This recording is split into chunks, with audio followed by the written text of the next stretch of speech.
আসসালামু আলাইকুম রহমতুল্লাহ। সুপ্রিয় বন্ধুগণ, বাংলাদেশ হেফাজত ইসলামের কেন্দ্রীয় প্রচার সম্পাদক মাওলানা গাজী ইয়াকুব ওসমানী তিনি বাংলাদেশের তরুণদের আইডল মুফতি আলী হাসান ওসামা এর একটি পোস্টে কমেন্ট করে ফেসবুকের মধ্যে সমালোচনা ঝড় বয়ে দিয়েছেন। তিনি একজন আলেম হয়ে এত নিকৃষ্ট ক্যাটাগরি কমেন্ট করতে পারে যা কখনো মানুষ কল্পনাও করতে পারেনি। তিনি একজন আলেম হয়ে ৪ থেকে ৪.৫ লাইন অথবা ৫ লাইনের একটা কমেন্ট করেছেন, যেই কমেন্টের মধ্যে ৩টি ভুল তিনি করেছেন, কবিরা গুনাহ করেছেন, আলী হাসান ওসামাকে গালি দিয়েছেন, পুরা ইসলামী সংগঠনকে তিনি অপবাদ দিয়েছেন, নিকৃষ্ট অপবাদ তিনি দিয়েছেন। সে কমেন্টটা কি? সে কমেন্টটা হলো, তিনি বলেছেন, প্রিয় কওমি অঙ্গন নিয়ে আপনার এত অ্যালার্জি কেন? আপনি ওদের মনোরঞ্জন নিয়েই থাকুন। শুনেছি ছাত্রী সংস্থা আপনাদের খেদমতে লাগে, ওদের নিয়ে কাজ করুন। কওমি ওলামায়ে কেরাম আপনাকে রিজেক্ট মাল মনে করে। তিনি এই কমেন্ট করলেন। কমেন্টের ভাষাটা বুঝতে পারছেন? কমেন্টের ভাষাগুলো বুঝতে পারছেন?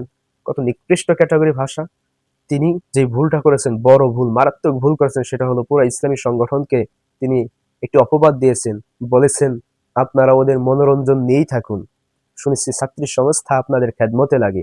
এই বাক্য ব্যবহার করে তিনি, মনোরঞ্জন শব্দ ব্যবহার করে তিনি কি বুঝিয়েছেন? মনোরঞ্জন বলতে কি বোঝায়? ছাত্রী সংস্থা আপনাদের খেদমতে লাগে বলতে কি বোঝানো হয়েছে? তিনি অপবাদ দিয়েছেন, যা নিকৃষ্ট।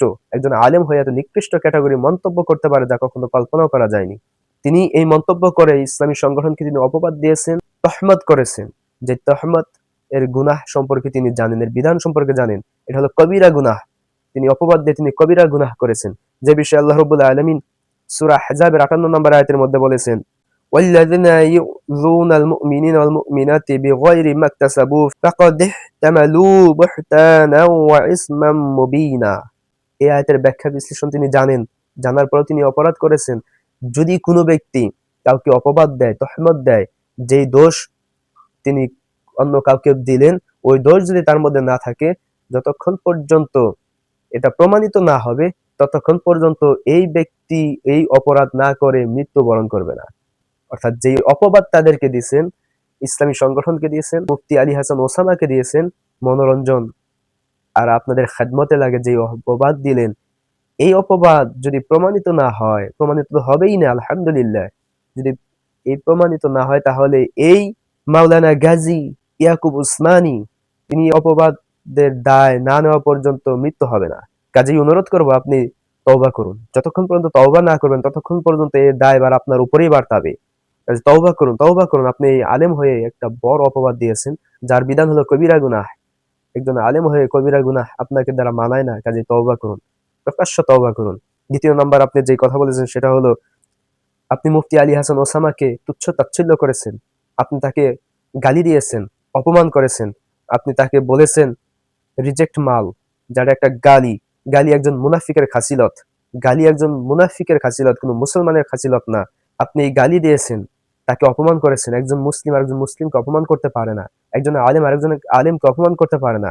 সে অন্য মতের, অন্য পথের লোক হবে বিদায়ী আপনি তাকে গালি দিবেন, এটা কখনো গ্রহণযোগ্যতা পায় না। এই বিষয়ে তো আপনিও জানেন যে আল্লাহ রাব্বুল আলামিন সূরা হুজরাতের 11 নম্বর আয়াতের মধ্যে বলেছেন, ইয়া আইয়ুহাল্লাযীনা আমানু লা ইয়াসখর কওমান মিন কওমিন আসা। হে ঈমানদারগণ, তোমরা একদল আরেক দলকে গালি দিও না। হে ঈমানদারগণ, তোমরা একদল আরেক দলকে উপহাস করো না, বিদ্রূপ করো না। কাজেই আপনি কওমি অঙ্গনের, আপনি একমত আদর্শের আর তিনি আরেক মত আদর্শের হইছে বিধায় আপনি তাকে গালি দিবেন, এটা কখনো একজন মুমিন, একজন আলেম হিসেবে মেনে নেওয়া যায় না। আপনি এটা দ্বারা নিজের মুনাফিকির চরিত্র প্রকাশ করেছেন, আপনি এটা দ্বারা আপনার গর্ব অহংকার প্রকাশ করেছেন। আপনি এরপরে যে ভুলটা করেছেন, সে ভুলটা হলো, আপনি বলেছেন কওমি অঙ্গন নিয়ে আপনার এত অ্যালার্জি কেন? এই বাক্যটা হলো উস্কানিমূলক বাক্য, এই উস্কানিমূলক কথা। একজন আলেম হয়ে উস্কানিমূলক কথা কখনোই গ্রহণযোগ্যতা পায় না।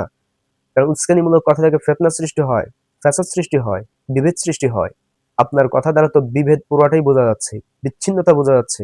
অথচ আল্লাহ রাব্বুল আলামিন বলছেন, ওয়ালা তাফাররাকু, তোমরা একে অপরে বিচ্ছিন্ন হয়ো না। আর আপনি বিচ্ছিন্ন করে দিচ্ছেন, আল্লাহর বিধানের পরিপন্থী কাজ করেছেন। মুসলমানদের মাঝে বিভেদ তৈরি করা, এটা বড় ধরনের গুনাহ। আর এই বিভেদ বিষয়ে যদি কথা বলা হয়, তাহলে আপনারা বলেন যে আমরা তাদেরকে সংশোধনের উদ্দেশ্যে কথা বলি। এই ধরনের কাজগুলো করেন আর বলেন আমরা সংশোধন করতে চাই। অথচ এই বিষয়ে আল্লাহ রাব্বুল আলামিন সূরা বাকারার 11 নম্বর আয়াতের মধ্যে বলেছেন, ওয়া ইযা কিলা লাহুম লা তুফসিদু ফিল আরদ ক্বালু ইন্নামা নাহনু মুসলিহুন। তাদেরকে যখন বলা হয় তোমরা ফ্যাসাদ সৃষ্টি করো না, ফিতনা সৃষ্টি করো না, তখন তারা বলে আমরা তো সংশোধনকারী। কি সুন্দর জবাব আল্লাহ তাআলা দিয়েছেন। এরপরে আল্লাহ তাআলা বলছেন, আলা ইন্নাহুম হুমুল মুফসিদুন ওয়ালাকিন লা ইয়াশউরুন। এরপরে আল্লাহ রাব্বুল আলামিন বলেছেন, এরাই হলো ফ্যাসাদ সৃষ্টিকারী, এরাই হলো বিভেদ সৃষ্টিকারী, এরাই হলো ফিতনা সৃষ্টিকারী, অথচ এরা তা বুঝে না।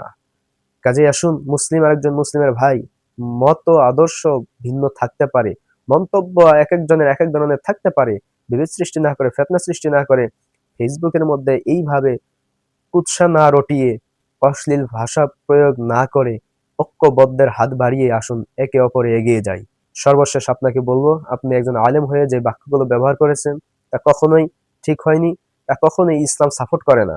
৩টি বাক্যই অপরাধমূলক, কবিরা গুনাহ।